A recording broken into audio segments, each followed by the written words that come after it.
Мамлекеттик жарандык жана муниципалдык кызматкерлерди аттестациядан өткөрүү учурдун талабы. Ар бир кызматкер ээлеген ордуна ылайык келип, кесиптик даярдыгы жогору болушу керек. Ушул жана карьералык өсүшүнүн келечегин аныктоо максатында президенттин жарлыгына ылайык алдыдагы 6 айга чейин аттестация башталат.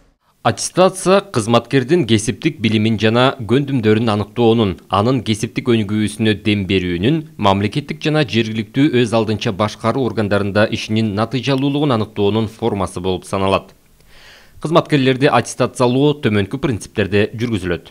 Объективдүүлүк, бир түрдүүлүк, ачыктык, мыйзамдуулук, туруктуулук. Аттестация 2 жылда бир жолудан туруктуу негизде өткөрүлөт, кезексиз аттестацияны өткөрүүгө жол берилбейт. Тиешелүү категориядагы административдик кызмат ордун 1 жылдан аз ээлегендер, кош бойлуу айымдар, төрө бала багуу оюнчу өргөдө жүргөндөр, 1 жылдан ашык мөөнөткө окууга жөнөтүлгөндөр аттестациядан өтүүгө тийиш эмес. Аттестация даярдык, компьютердик тестирлөө, аңгемелешүү этаптарынан турат. Ар бир баскычта 10 упайга чейин баа коюлат. Жалпысы максималдуу балл 30 балл болот.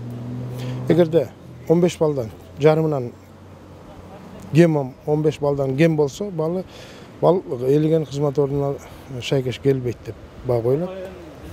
15-тен 25-ке чейин бул ээлеген кызмат ордуна шайкеш келет, дал келет деген баа коюлат. Ал эми 26-дан жогору жагы 26-дан 30-га чейин бул ээлеген кызмат ордуна дал келет, кызматынан жогорулатууга сунуш берилет деген баа коюлат. Ээлеген кызмат ордуна ылайык келбейт деген баа алгандарга 6 ай убакыт берилет. Андан кийин кайра аттестациядан өткөрүлүп, дагы эле ошондой баа ала турган болсо, кызматтан четтетилет. Эгер ээлеген орду жогору болсо, кызматынан төмөндөтүлөт. Аларга бааны атайын түзүлгөн комиссия коет. Анын курамын мамлекеттик органдардын жана жергиликтүү өз алдынча башкаруу органдарынын жетекчилери түзөт. 16-жылы биз аттестациядан четтегенибиздин себеби айрым мамлекеттик органдарда коррупциялык элементтер орун ала баштаган. Аттестацияда өтө турган кызматкерлерден акча жыйноо, формалдуу аттестация өткөрүү сыяктуу ошондуктан жоюлган. Аны бүгүнкү күндө анын контролдуу комиссиянын мүчөлөрүнүн тактоо менен болуп атат.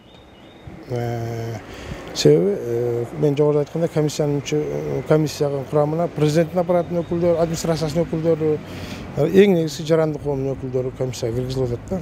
Жободо комиссиянын курамы комиссия кабыл алган чечимдерге таасир этиши мүмкүн болгон кызыкчылыктардын кагылышы келип чыгуу мүмкүндүгүн жокко чыгаргыдай түзүлөрү белгиленген. Аттестацияга катышпаган комиссиянын мүчөлөрүн алмаштырууга жол берилбейт. Если посмотреть системно все это сверху, то за последние 1,5 года идет системное укрепление. Акыркы жарым жылдан бери мамлекеттик кызматты системалуу түрдө бекемдөө жүрүп жатат. Айлык акыларды жогорулатуу менен кошо мамлекеттик муниципалдык кызматкерлердин жоопкерчилиги күчөтүлүүдө.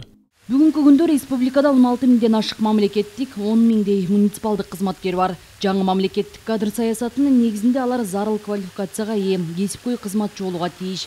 Кызматкерлердин татыктуу билимин, дарыметин мамлекеттин алга жылуусуна жумшоо маанилүү. Айпери Самат кызы Есен Турабыкеев, Алатоо 24.